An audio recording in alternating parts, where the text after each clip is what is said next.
Tema 39. El teatro. Texto dramático y espectáculo. Dentro del teatro, uno de los elementos más importantes es el de la doble enunciación teatral, que rige todo el sistema entre representación y forma artística, incluso la ficción también. Normalmente el diálogo constituye uno de los procedimientos característicos del drama, esto ya lo sabemos, pero no debe entenderse como una conversación ordinaria puesta por escrito. Cuando dos personajes hablan en escena se producen simultáneamente dos situaciones comunicativas. Dentro de la ficción, un personaje se dirige a otro. Fuera de ella, ambos discursos son recibidos por el público. Esta estructura ha sido descrita como doble enunciación teatral. Cuando Hamlet habla con Horacio, Horacio es su interlocutor inmediato, pero las palabras están construidas también para quienes contemplan la escena. El teatro explota continuamente esta duplicidad. El aparte la hace particularmente visible. Un personaje pronuncia unas palabras delante de otros personajes que, por convención, no las oyen, mientras el espectador sí puede hacerlo. El artificio no se oculta. La obra utiliza conscientemente la separación entre comunicación ficticia y comunicación teatral. Algo semejante ocurre con el soliloquio. El personaje parece hablar consigo mismo, pero la escena convierte esta supuesta intimidad en un discurso público. Otro de los factores que distingue al teatro de otras artes es el actor, que es la persona que interpreta. Este ocupa una posición singular, porque el espectador lo contempla como un cuerpo real que al mismo tiempo representa a alguien que no existe. Desde el punto de vista del actor, Stanislavski, por ejemplo, tiene un sistema desarrollado en el que buscó superar una interpretación basada en gestos convencionales y emociones exhibidas desde fuera. El actor, desde su punto de vista, debía comprender las circunstancias dadas de la situación y actuar desde objetivos concretos, es decir, desde la cabeza de la persona que está interpretando. Y para él lo decisivo no consiste simplemente en sentir lo mismo que el personaje. Esa interpretación vulgariza su pensamiento y reduce todo el sistema a la memoria emotiva, cuya importancia Stanislavski fue revisando a lo largo de tu trabajo. La pregunta útil para él sería: ¿qué quiero conseguir aquí y qué hago para conseguirlo? El personaje se construye entonces mediante acciones justificadas desde la situación dramática. La emoción no necesita ser fingida exteriormente, puede surgir del proceso de actuar. El posterior método de las acciones físicas insistirá precisamente en esta conexión entre la intención y la conducta corporal. Por eso es tan efectivo este método. Cuando hablamos del personaje, Bertolt Brecht, por ejemplo, parte de otro problema. Para él, si el actor y el público se identifican por completo con el mundo representado, existe el riesgo de que aquello que sucede parezca inevitable.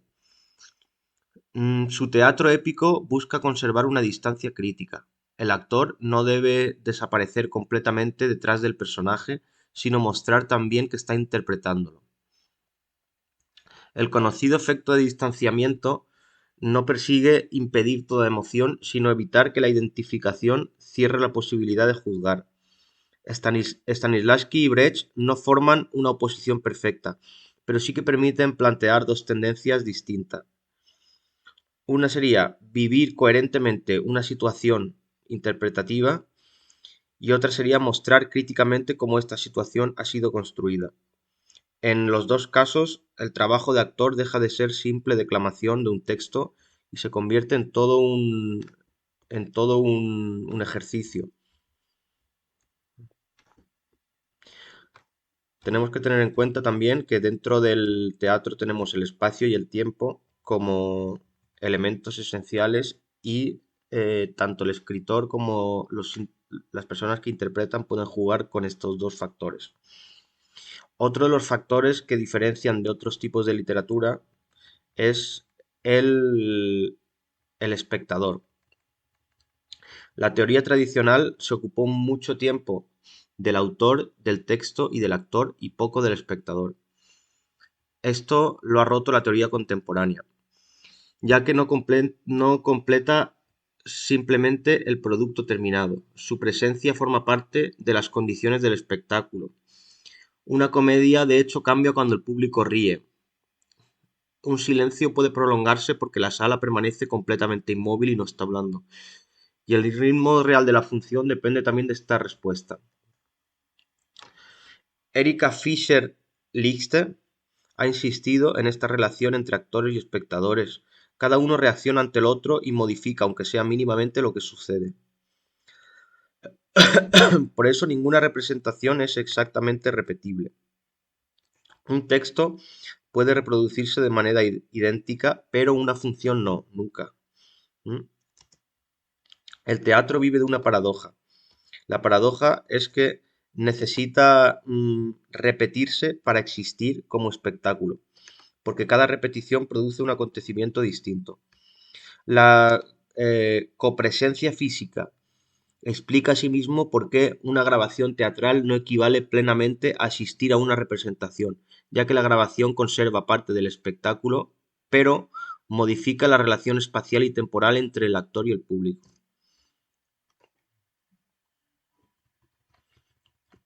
Es muy importante hablar también de Antonin Artaud, ya que él radicaliza esta crítica entre el teatro y su doble.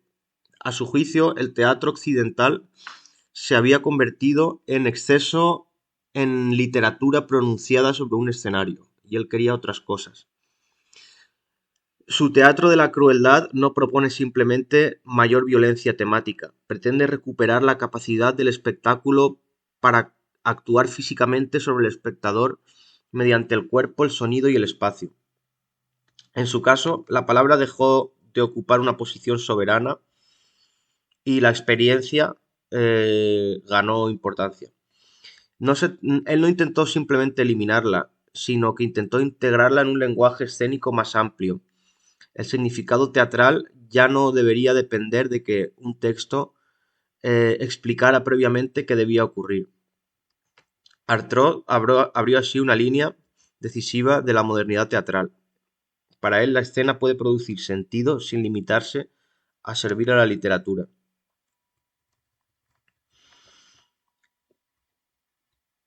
Otro personaje muy importante es Eugene Ionesco.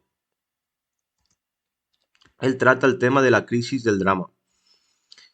En su obra La cantante calva, el problema no es que los personajes hayan dejado de hablar, al contrario, hablan constantemente.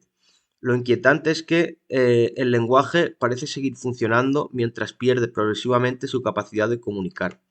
Las frases hechas se acumulan, las respuestas dejan de corresponderse y la conversación termina revelando su carácter automático. El diálogo, que tradicionalmente servía para construir relaciones y hacer avanzar la acción, se convierte aquí en objeto del propio tema. Aquí resulta especialmente productiva la lectura filológica. La sintaxis puede convertirse mientras falla la pertinencia de intercambio. Los personajes poseen lenguaje, pero ese lenguaje no garantiza que exista un entendimiento. Ionesco cuestiona así una confianza básica del drama occidental. Que dos personajes hablan no significa que estén necesariamente comunicándose. El llamado teatro del absurdo no se limita, por tanto, a representar la incomunicación del hombre moderno, hace algo más interesante, convierte el deterioro de la comunicación en una forma teatral.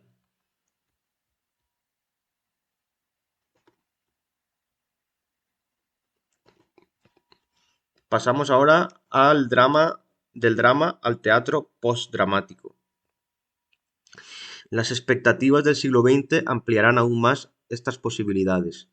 Performance, creación colectiva y nuevas formas de relación con el espacio cuestionan que toda experiencia teatral deba organizarse alrededor de una ficción dramática. En 1999, Hans T. Lehmann propuso el concepto de teatro postdramático para describir un conjunto heterogéneo de prácticas en las que el texto dramático deja de funcionar necesariamente como centro organizador del espectáculo.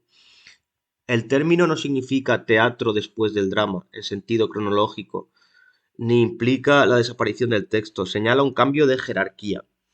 En determinadas propuestas pueden cobrar mayor importancia la presencia del cuerpo, la imagen y el acontecimiento compartido. La escena no necesita organizar todos sus elementos al servicio de una historia coherente. Este recorrido permite volver al problema con el que comenzábamos. Si puede existir teatro sin drama tradicional, entonces el texto dramático y el espectáculo no pueden ser dos nombres para una misma realidad.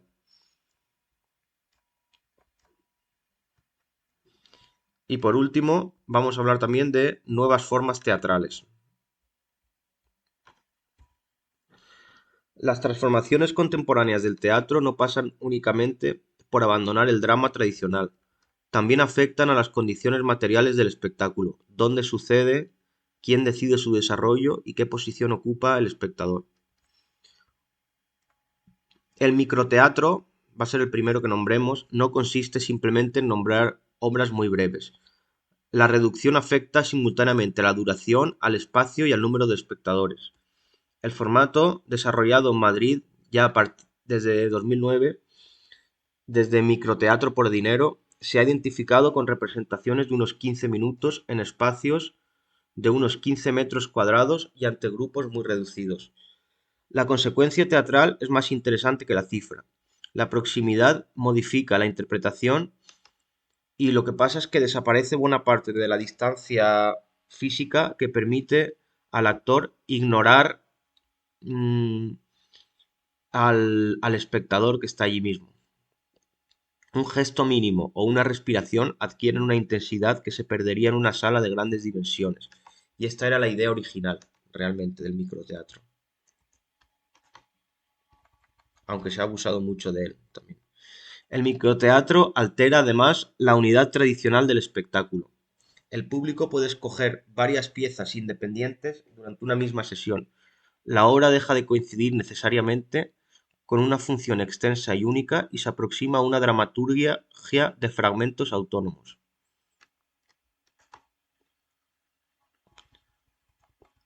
La improvisación. El teatro improvisado lleva a otro límite la relación entre texto y espectáculo.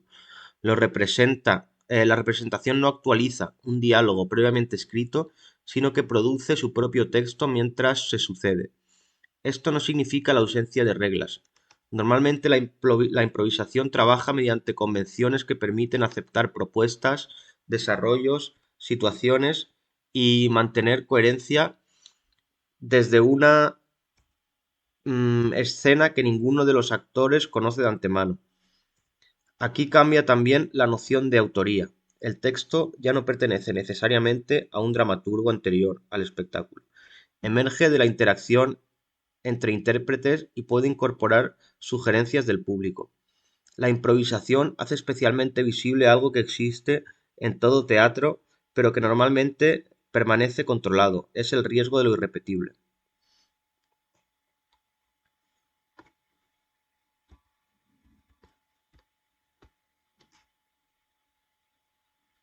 Teatro inmersivo. Conviene no identificar interactividad e inmersión. Una obra puede aproximar físicamente al espectador sin permitirle alterar los acontecimientos. Así, el teatro inmersivo se rompe sobre todo la dimensión convencional entre escenario y auditorio. El público puede desplazarse por el espacio y construir una experiencia parcial del espectáculo según aquello que decide observar. Compañías como Punk Drunk Punch Drunk han desarrollado montajes en los que los espectadores recorren libremente grandes espacios teatrales en lugar de completar la acción desde una butaca fija. Su propia concepción del teatro inmersivo insiste en convertirlo al público en en un participante situado dentro de un mundo escénico. Esto modifica profundamente la organización de la mirada. En el teatro frontal, la puesta en escena decide en gran medida qué debe mirar el espectador. En un dispositivo inversivo, los espectadores pueden asistir a acontecimientos diferentes dentro de la misma obra. Y esto también es muy interesante. La representación deja así de producir necesariamente un único recorrido espectacular.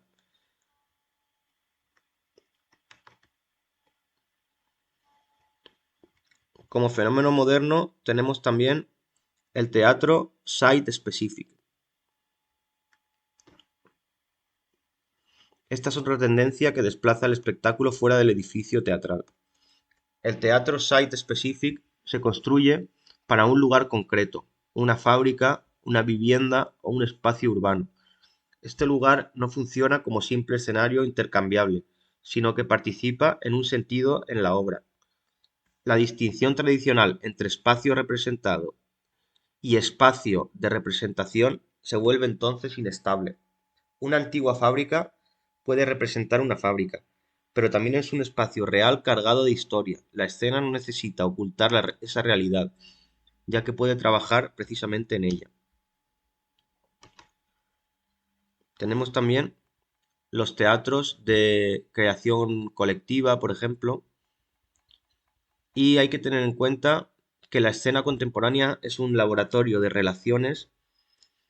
El microteatro, la improvisación, la inmersión o la creación colectiva son prácticas muy diferentes, pero todas ellas plantean variaciones de un mismo problema: la redistribución de las funciones tradicionales del acontecimiento teatral. Y eso es todo.